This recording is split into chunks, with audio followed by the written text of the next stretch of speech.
Spam your mercy के second episode की शुरुआत में हम देखते हैं कि डॉक्टर कान को इंस्पेक्टर वासन ने रोक लिया था क्योंकि वो सस्पेक्ट को अपनी बातों से डरा रहा था जिसको उस पर विश्वास नहीं था। और उसने डॉक्टर कान को इसलिए रोका था क्योंकि वो भी उस पर शक कर रहा था। जब वो हॉस्पिटल से उस सस्पेक्ट को मिलने के लिए वहाँ से निकल रहे थे तभी उसे लगा था कि कोई उसकी बात सुन रहा है, और वो कोई और नहीं बल्कि डॉक्टर कान ही था जो उन दोनों की बातें सुन रहा था। और उन दोनों के वहाँ से निकलने के बाद उसने उनका पीछा किया था, और ये बात इंस्पेक्टर वासन को भी पता चल गई थी कि डॉक्टर कान वहाँ पर ऐसे ही नहीं आया था।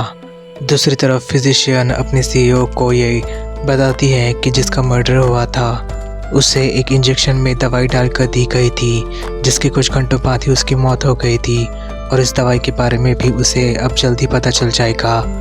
रात को डॉक्टर कान गाड़ी चलाकर पुलिस स्टेशन में आ जाता है, और जब इंस्पेक्टर वासन पुलिस स्टेशन से बाहर आ जाता है तो उसे देखता है और उसे वहाँ देखकर शॉक हो जाता है। और इंस्पेक्टर को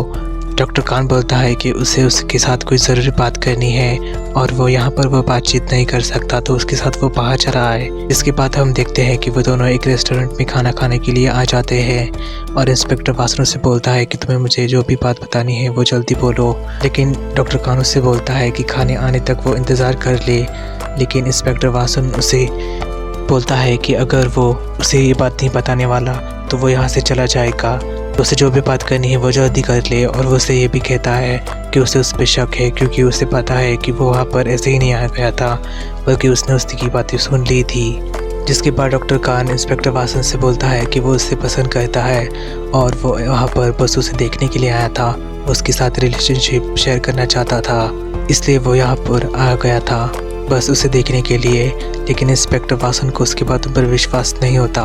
और डॉक्टर कान उससे बोलता है कि उसकी मॉम हमेशा उसके बारे में ही उससे बातचीत कर रही थी, जिसके बाद उसे उसकी तरफ अट्रैक्शन फील हुआ और उसे ऐसा लगा कि वो उसे पहले से ही जानता है। लेकिन इंस्पेक्टर वासन उसे ये बात करने से मना कर देता है और गुस्सा होकर वहाँ से चला जाता है, और उसके पीछे पीछे डॉक्टर कान दौड़कर बाहर आ जाता है और उसे रोक लेता है और उससे बोलता है कि अगर वो नहीं चाहता तो वो ये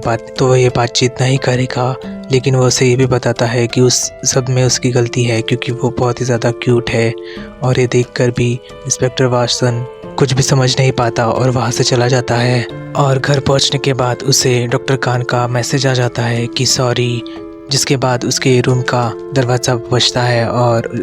डॉक्टर कान ने उसके लिए खाना भिजवाया था जिसके पास वहाँ पर उसने लिखा हुआ था कि प्लीज़ खाना खा लेना, गुस्से की वजह से अपना मील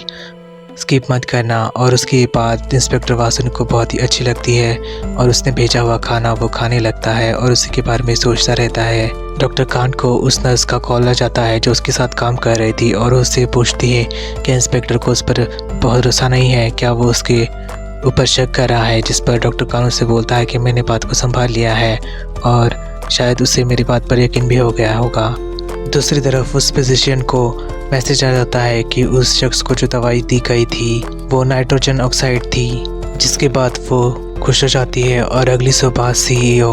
और इंस्पेक्टर वासन फिजिशियन के साथ रूम में मीटिंग करने के लिए जा रहे थे तभी उनके सामने डॉक्टर कान आ जाता है और उनसे रिक्वेस्ट करता है कि वो भी उन्हें ज्वाइन करना चाहता है, लेकिन वो लोग उसे मना कर देते हैं और डॉक्टर वासन भी उसे शक की निगाहों से देखता रहता है। अंदर आने के बाद फिजिशियन उन लोगों को ये कन्फर्म करती है कि उस शख्स की मौत उस इंजेक्शन की वजह से ही हुई थी जो उसे लगवाया गया था। जिसके बाद पुलिस हेड के ऑर्डर के बाद इंस्पेक्टर वासन और उनकी सारी टीम फिर से उस शख्स के परिवार से पूछताछ करती है और उन्हें कुछ भी हासिल नहीं हो पाता। और पुलिस चीफ भी इंस्पेक्टर वासन से कहता है कि ये तो बहुत ही ज़्यादा पढ़े लिखे नहीं हैं, तो उस इंजेक्शन के बारे में उन लोगों को पता भी नहीं होगा। अगली सुबह इंस्पेक्टर वासन की बहन उनसे मिलने के लिए उसके कमरे में आ जाती है और वहाँ पर डॉक्टर कान ने भेजा हुआ खाना देखकर शॉक हो जाती है और उसे बोलती है कि वो बहुत ही ज़्यादा अच्छा लड़का है, वो माँ का बहुत ज़्यादा ख्याल रखता था। और ये सुनने के बाद वो अपनी बहन से पूछता है कि डॉक्टर कान कैसा इंसान है, और उसकी बहन उसे बोलती है कि वो बहुत ही अच्छा इंसान है, लेकिन तुम्हें उसके बारे में इतना कुछ क्यों जानना है। लेकिन इंस्पेक्टर वासन उससे बोलता है कि वो बस ऐसे ही उसके बारे में पूछ रहा था। आगे फिजिशियन उन लोगों को उस दवाई के बारे में बताती है जिसकी वजह से उस शख्स की मौत हो गई थी, और डॉक्टर कान को भी ये खबर लगती है कि पुलिस उस दवाई को सब जगह हॉस्पिटल में ढूंढ रही है और वो डर जाता है। और जब वो अपने घर पहुंचता है तो उसे उसके साथ काम करने वाली नर्स का कॉल आ जाता है और वो उसके लिए गेट खुला ही छोड़कर अंदर चला जाता है। अंदर जाने के बाद वो अपने फ्रिज से वही दवाई निकालता है जिसकी वजह से उन सारे शख्स की मौत हो चुकी थी, और उन दवाई को डिस्ट्रॉय करने के लिए बाथरूम के अंदर चला जाता है और उन्हें डिस्ट्रॉय करने लगता है। तभी उसके फ़ोन पर किसी का कॉल आ जाता है और वो बाथरूम से बाहर आकर कॉल उठाने ही वाला था, और वो अपने वासन को और अपने सामने वो इंस्पेक्टर वासन को देखता है और उसे वहाँ पर देखकर चौंक हो जाता है और उसे पूछता है कि वो यहाँ पर कैसे आ गया। और इंस्पेक्टर वासन उससे बोलता है कि उसे उसके हेल्प की ज़रूरत है, और वो कॉल उठा लेता है जो कि उस नर्स का था जो उसे बता रही थी कि वो आज उसके घर पे नहीं आ सकती। और कॉल रखने के बाद वो इंस्पेक्टर वासन को अंदर इनवाइट करता है। अंदर आने के बाद इंस्पेक्टर वासन उससे बोलता है क्या तुम यहाँ पर अकेले ही रहते हो, जिसके बाद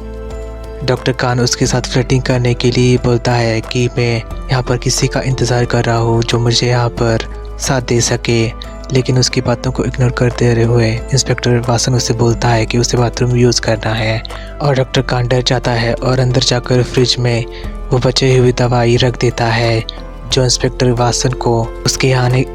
यहाँ होने का शक था, और अंदर जाकर बाथरूम ठीक ठाक करता है और डिस्ट्रॉय की हुई दवाइयों की बोतल एक बैग में भरकर बाहर आता है और देखता है कि इंस्पेक्टर वासन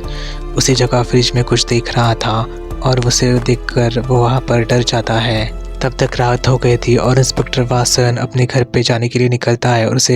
हेल्प करने के लिए थैंक्स बोलता है, जिसके बाद डॉक्टर कान उससे बोलता है कि अगर तुम अगली बार यहाँ पर आओ तो मुझे कॉल करके आना ताकि मैं तुम्हारे लिए खाना कुक कर सकूँ। और उसकी ये बात सुनकर इंस्पेक्टर वासन को भी अच्छा लगता है और इंस्पेक्टर वासन घर जाने के लिए निकलता है। तभी उसका पार्टनर उसे उस दवाई का फ़ोटो भेजता है जिसकी वजह से उस विक्टिम की मौत हो गई थी, और उस दवाई को देखने के बाद वो शॉक हो जाता है क्योंकि जब वो इंस्पेक्टर डॉक्टर कान के फ्रिज में दवाई देख रहा था कि उसने कौन सी दवाई रखी, तो वो दवाई वही थी जिसका फ़ोटो उसके पार्टनर ने उसे अभी भेजा था, और डॉक्टर कान पर उसका शक और भी ज़्यादा बढ़ जाता है। दूसरी तरफ हॉस्पिटल का डायरेक्टर म्यूज़िक लगाता है और अपने पुराने एल्बम में फ़ोटो दिखता रहता है जहाँ पर डॉक्टर कान की भी फ़ोटो थी। अगली सुबह वो नर्स हॉस्पिटल में ही वो दवाई छुपाने लगती है। तभी दरवाज़ा खटखटाता है और वो डर जाती है और उन सारी दवाइयों को अपने लॉकर में छुपा देती है। और दरवाज़ा खुलने के बाद वो देखती है कि एक नर्स ही उसके सामने खड़ी थी, लेकिन वो पीछे देखती है कि सभी जगह पुलिस उस दवाई को ढूंढ रही थी, और वो घबरा डॉक्टर कान के केबिन में आ जाती है और उसे दवाइयों के बारे में बताती है,